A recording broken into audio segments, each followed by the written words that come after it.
bahwa kalau gue mungkin sebutnya ada unclean spirit, oke, di patung. Ketika patung yang dibuat oleh manusia disembah, wait. Sebelum lo mau komentar, lo harus baca dulu. Ini again buat orang-orang yang mengakui sebagai pengikut Yesus, oke?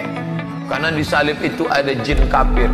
Dari mana masuknya jin kafir? Karena ada patung. Kepalanya ke kiri apa ke kanan? Nah, akhir-akhir ini beredar satu hiruk pikuk atau kehebohan di tanah air kita, khususnya ketika seorang presenter atau namanya Daniel Mananta itu menafsirkan teks dari kitab Nabi Yesaya yang katanya di dalam patung itu ada unclean spirit katanya. Ya, itu sebetulnya bukan suara dia, karena beberapa tahun lalu Abdul Somad itu mengatakan bahwa dalam salib itu ada jin kafir. Konsep jin sendiri tidak ada dalam iman Kristen, ya kan? Konsep jin itu adalah konsep Islam. Di Kristen tidak ada konsep jin itu. Dan saya juga tidak mau memaksakan paradigma saya untuk menilai orang lain. Dalam Islam sendiri jin itu sukanya makan tulang. Nah di salib itu dipasang di gereja bersih sekali, nggak ada tulang, makan apa di sana dia? Kan nggak bisa hidup kan? Nah kalau kita buat guyonan teologis kan itu kan ya menarik sekali. Lalu jin itu kalau ke gereja pasti kelaparan karena di sana tidak ada tulang misalnya.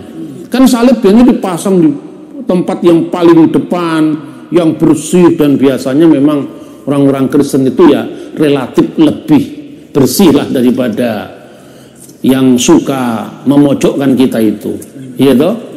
Karena yang suka memojokkan sukanya tinggal di pojok-pojok yang biasanya kumuh kan. Tidak menjadi pusat. Kalau pusat itu mesti bersih itu. Nah, teks yang dibaca itu antara lain berasal dari kitab Nabi Yesaya pasal 40 ya. Kira-kira seperti ini. Siapa yang menakar air laut dengan lekuk tangannya dan mengukur langit dengan jengkal, menyukat debu tanah dengan takaran, menimbang gunung-gunung dengan dacing dan bukit-bukit dengan raja. Siapa yang dapat mengatur roh Tuhan atau memberi petunjuk kepadanya sebagai penasihat? Jadi dengan siapa hendak kamu samakan Allah? Dengan apa dapat kamu anggap serupa dengan dia? Patungkah? Tukang besi menuangnya dan pandai emas melapisinya dengan emas, membuat rantai-rantai perak untuknya. Orang yang mendirikan arca memilih kayu yang tidak lekas busuk, mencari tukang yang ahli untuk menegakkan patung yang tidak lekas goyang. Tidakkah kamu tahu? Tidakkah kamu dengar? Tidakkah diberitahukan kepadamu dari mulanya? Tidakkah kamu mengerti dari sejak dasar bumi diletakkan, dan seterusnya. Jadi ini konteksnya apa sebetulnya?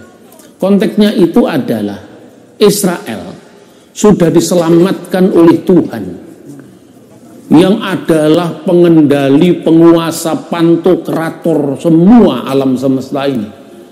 Masa harus kamu samakan dengan patung-patung buatan tangan manusia untuk disembah?